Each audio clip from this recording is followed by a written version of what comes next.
Hello everybody, in today's video I'm going to show you how to use soccer mode on Facebook. So firstly you need to open the Facebook app on your device and make sure you sign in to your account. It's also a good idea to update the app to the latest version if you already have not so.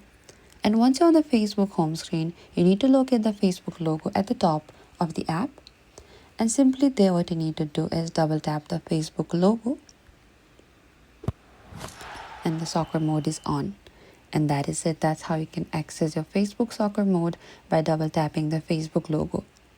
And if the feature is available for your account, you'll be able to enjoy live football as well. And what you need to do is, in order to use that, simply select this like icon there for the reaction here, and you'll find the soccer mode. Thank you for watching this video. I hope this video was helpful. If you have any queries or confusion, please comment down below and we will reach out to you very soon.